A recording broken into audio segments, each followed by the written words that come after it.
No, seriously, I'm just kidding. Hi, my name's Rick Robinson. I am the general manager of KLRNradio.com. We are probably the largest independent podcast network that you've never heard of. We have a little bit of everything, and by that, what I mean to tell you is we have news, pop culture, special events, conspiratainment, true crime, mental health shows, drama productions, and pretty much everything in between. So if you're looking for a new podcast home to grab a little bit of everything that you love all in one place, come check us out. You can find us on X under @KLRNradio. You can find us on our Rumble and our YouTube channels under the same names. You can also find us at KLRNradio.com and pretty much every podcast catcher known to man. So again, feel free to come check us out anytime you like at KLRNradio.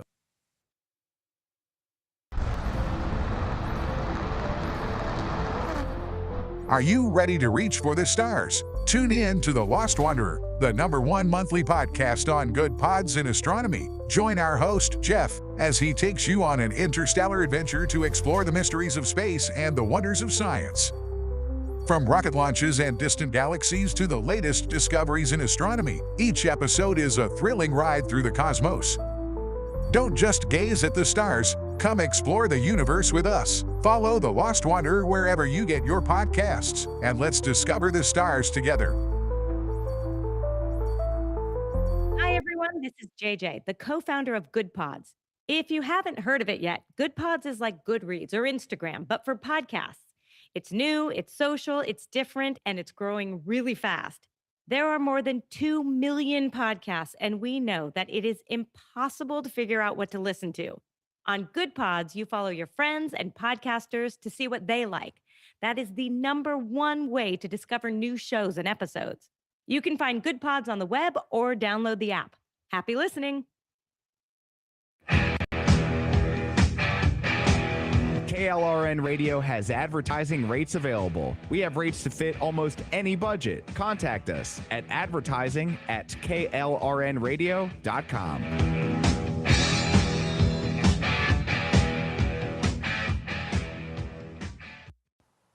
The following program contains coarse language and adult themes. Listener discretion is advised.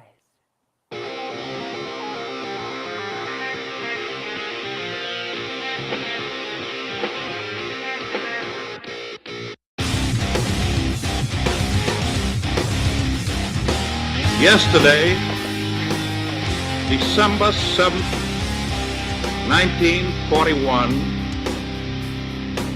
a date which will live in infamy.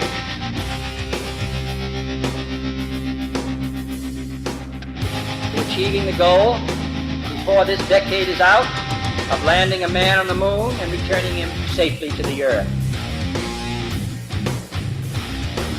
We choose to go to the moon in this decade and do the other thing, not because they are easy, but because they are hard.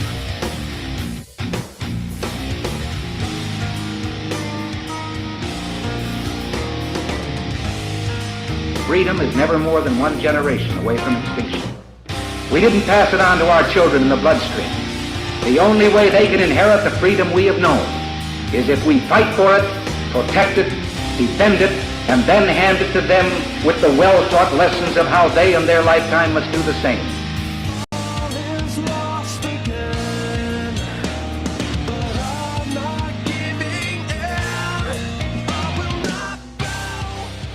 And good Thursday night, ladies and gentlemen. Welcome into the Jen and Rick Show. I am Rick. She is Jen. And I don't know why I almost always say that backwards. And Rex, you're not telling me anything I don't already know, brother. So, but thanks for the candor, my friend. How you doing, Jen? How you doing? I'm good. How are you? I do still just love this AI image, though. It's so good. I love it. Oh, yeah, that one, I'm actually pretty proud of that one. It took a few takes, but it turned out really well. So, I mean, so many of them, like, often don't look like the people, and, like, this is pretty good.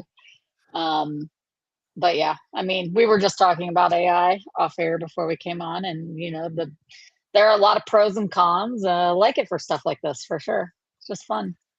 Yeah, I used it today. I've had a bunch of sketches that I made years ago, and I figured out that GPT's gotten pretty good at drafting style drawings. So I actually used it to put together some sketches and make it in. And so I had some fun today while I was working on audio projects. I was like, okay, so this is going to take forever to render. So I'm just going to play around on my computer while this is doing its thing. And so, yeah, I did a couple of things today with AI, and I was like, hey, these turned out really, really good. Yeah. Better than I drew them 30 years ago. Well, and I was telling you, just like in my work recently, I've been able to utilize it for very practical things. I hate the like rely on it for every little thing, but when I'm doing charts and spreadsheets and graphs and needing to like change information and plug stuff in the right way and organize it and whatever, putting it into one of those models really really helps. And sometimes just cuts down on so much time that like that isn't something that I'm worried about it taking over. You know what I mean? Like that's not necessarily going to eliminate any job. It's just going to make certain jobs more efficient. And that I can get behind for sure, because all along the way, that's what technology has done for us in a lot of aspects. So we'll definitely have enjoyed its use for some of those things. And, like I said, I have to correct some stuff, but correcting a few things versus having to input a ton of information all over again to make it the way it needs to be is so worthwhile for me in those instances. So, I think we're trying to figure it out, and I hope they don't take us all over in the end. Well, I mean, the good news is when we get to that point, you and I probably won't be here anymore. But True. I will say this: with every technological advancement, there's always the people that are used to doing things the other way. They're like, "Oh my God, this is going to end so many different jobs," and then it just turns out that it just winds up bringing in different jobs.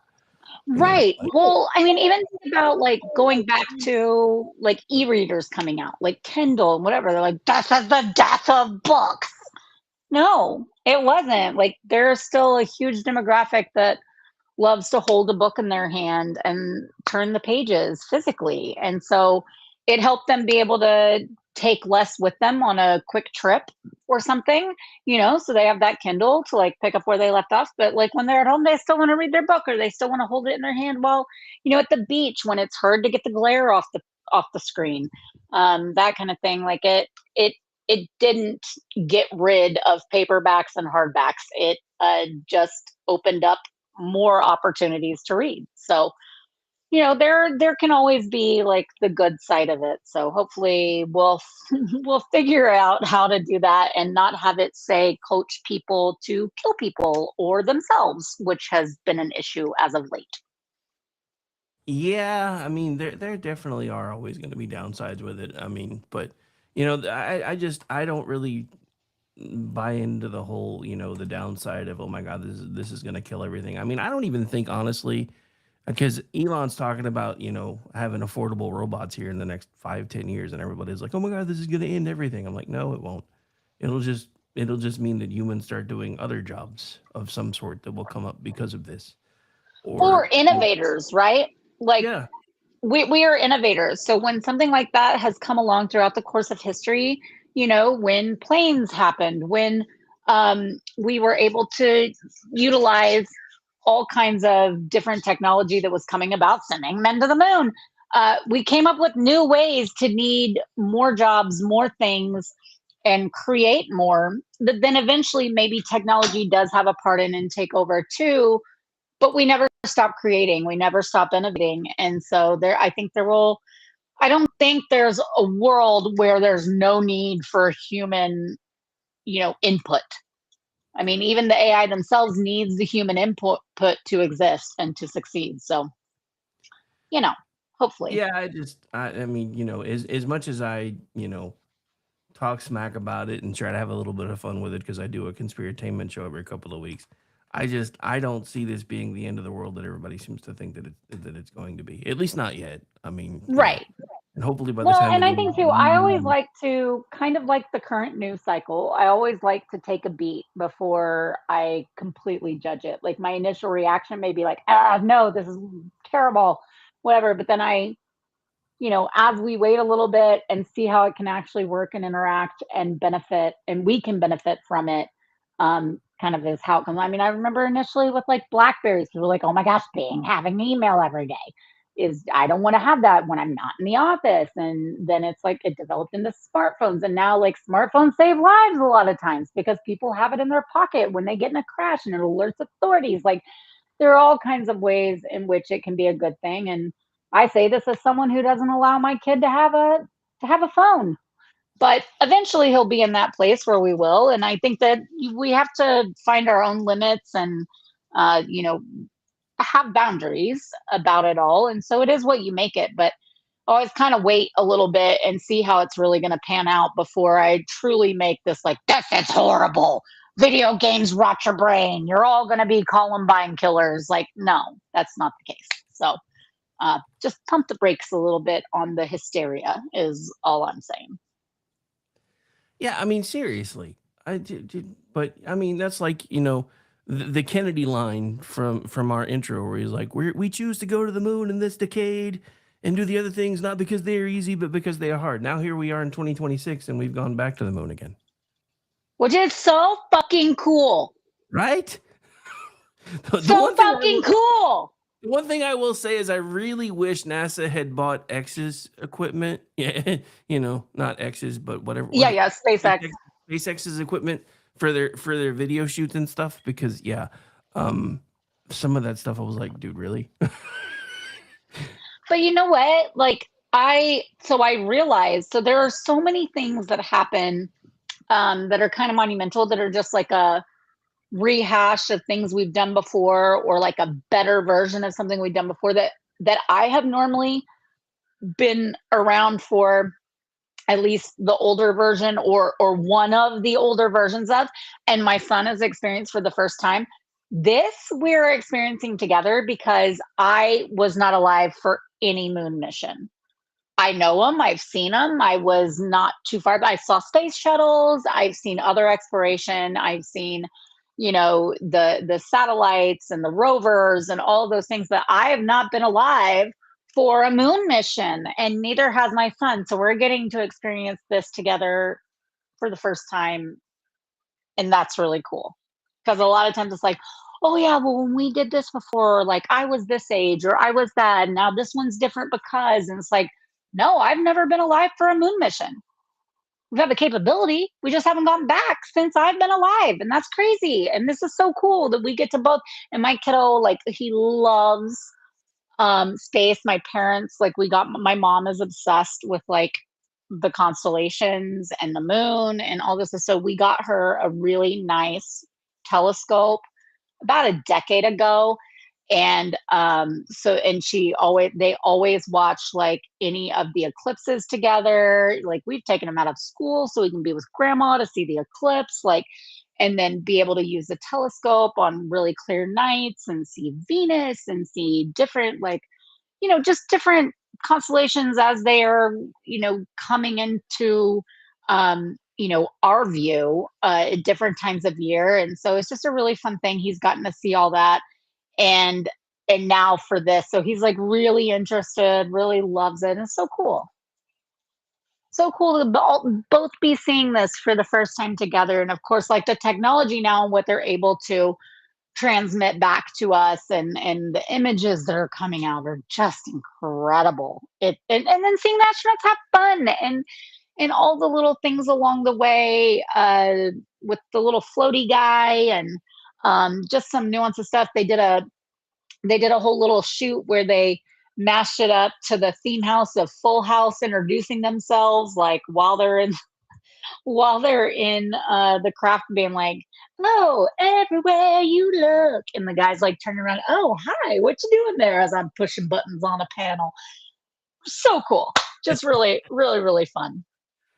It's a good time to be alive, because there's so many things that were science fiction up until about 2 years ago that have become science fact now. And I honestly think because AI is becoming so prominent, and because I know for a fact that a lot of businesses and government agencies have a better version of AI than we're using, some of the stuff that's coming out now is amazing. Like I'm seeing stuff that could revolutionize the medical industry in the next 5 to 10 years that I know AI has played a part in. And I've talked about some of the other stuff that's become like part of pop culture, like on the show Watson. Last season, they used CRISPR technology to get rid of sickle cell disease. That's become part of pop culture now, which means it's something that they know that they could do. I mean, we are on the cusp of so many amazing things. And one of the things that I have hated about humanity for the last few years is we haven't really allowed ourselves to have any outward facing imagination anymore, which is why we've got everything's been turned inward and become introspective. And it's become like this OCD version of everything that could possibly just drive everybody crazy is what everybody wants to talk about now. And you've seen this huge turnaround just from us going back to the moon and from, even Grok's translation feature going worldwide. I mean, people that used to have their information funneled to one another are now talking directly to one another because we have, the great grandfather of the universal translator now at our fingertips. Japanese Twitter. Dude, like now even Koreans are getting on board. Like, why are all the Americans only talking to the Japanese folks? Koreans are right here, talk to us too. And this is so awesome because for the longest time everything's had to come through a filter, and you've had this elite class that has been telling everybody what everybody else thinks about everybody else, and now we can just talk to each other. And like Japanese people have figured out that we don't hate them, and we don't think they should feel right for things like Fukushima, which for some reason the liberal elites have been telling them ever since that happened that they should be ashamed of what happened with Fukushima. And it wasn't even that's their a fault. blight on, like, it's a blight on their society and culture. Yeah. And then same thing with Hiroshima and Nagasaki. And that was one of the things, and I don't remember if we've talked about it on this show or not, but that was one of the things that even so many people on our side got wrong because they were like, oh my God, I can't believe the president made that joke. And look at how upset she is. I'm like, dude, if she was mad at Trump, she'd be looking at her feet. She's staring daggers at the reporter who was stupid enough to ask the question. And then it went viral. And all of Japan was like, you mean we don't have to feel bad about this anymore? Americans are joking about it. This is awesome. I don't have to feel guilty anymore. I'm like, yeah, that's exactly what we've been trying to tell you. Or just even that, like, their perception had been that, Americans don't really have a culture. Like, that's been kind of prevalent forever, right? Like, the Europeans act like, oh, we have culture, you have no culture. You're not old enough to have a culture. You blah, blah, blah. And the Japanese are like, wait a second, there's a whole, not only just a barbecue culture, but like a subset within a subset within a subset of barbecue culture in the United States. I want to see it all. I want to visit. I want to know. I didn't know that there were a million different kinds and that each region does something different. And even within that region, there are different pockets that do something different. Like, that was so fun to watch, like, happen in real time with all of these accounts. Like, and then a few in the last couple of weeks, like, since that really started, there's been a few this week that have been like, oh, hi, I kind of watched this, but I'm currently in America and can confirm I am in Mississippi and was invited to a barbecue just because I existed. Like, and just how cool they thought that was, and that there really was a culture about it, and that from house to house there were different things and traditions that they found. And so I think that's really neat, especially, like I said, since, like, for some reason, the more elitist, snobby Europeans have been saying that we don't have one. We don't have any culture. Even the Canadians have tried to say we don't have culture, but they do somehow. Okay. Only because they have a sector that speaks French and they have some of the, like, it's just silly. Like, of course we have culture, and part of our culture is being blended. That is such a big deal. That's why we are the melting pot, and it is something to be celebrated, that you can find these fusions, that you can find these mashups of, people's homelands and heritage with their current culture, whether they're second generation, first generation, or fifth generation American, that they're bringing tastes of their different cultures and heritage to their current life and to what they're infusing into their own children, and they're sharing with their neighbors. That is such the beauty of, honestly, the World Wide Web, that we can do that. And with so much doom and gloom all the time on the 24/7 cable news networks, which is, kind of needed in a certain way, but also gets bogged down.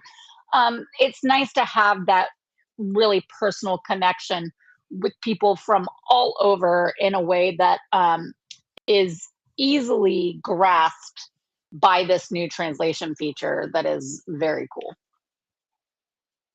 Yeah, well, Rex in the chat is it? He just brought up a good point. Has anybody introduced the Japanese to Bucky's culture yet? Yes, there's been a whole thing about it. And they're like, wait, we have to go meet the beaver. Like, there's a beaver? Y'all love a beaver? Like, we're going to go do that. And it's like, oh no, honey, you don't even know. And then people are posting pictures. And there was a guy that was just in Texas, I think this week, and he posted like, I have arrived at like the Mecca of Bucky's, and was like just videoing everything around. He's like, I don't even understand. Like, this is so cool. And it was funny because, there's so many cool things in Japan too, because some of the vending machines they have, right, is something like maybe some really super high level corporate offices at like in San Francisco might have like a salad bar type vending machine situation, or where you can get like, I don't know, just super like items you don't think of for vending. They have those. That's part of their normal everyday life that we don't utilize here because it just doesn't make sense for us maybe, or it's just not something that we've prioritized yet. There are all kinds of things like that where we can be wowed by each other's different kind of proclivities and progress, and what's just standard in some places and what isn't in others, and why. I mean, it's just very cool. And I know some people go, oh, we're gonna be a globalist. I'm like, it's not about being global, it's about embracing all of our differences, the differences in our cultures, the differences in our societies, the needs, the wants, the whatever. Like, it's just cool to see that and to kind of get a taste of it and dive into like what all that is for each. Like, it's just cool. It's just cool to me. But I also love to travel, and I lived in Europe, and I loved going around and seeing what different like sometimes it wasn't even like a country or a region. It was like what each individual town had as their specialty, what was their claim to fame, like what they valued, what they cooked, what they wanted to present most as something that identified them. And that's so neat. And I don't think that makes you some globalist cuck. I think that's just a cool way to learn about the world and about other people. I mean, it's been really fun, and we talked about this a little bit on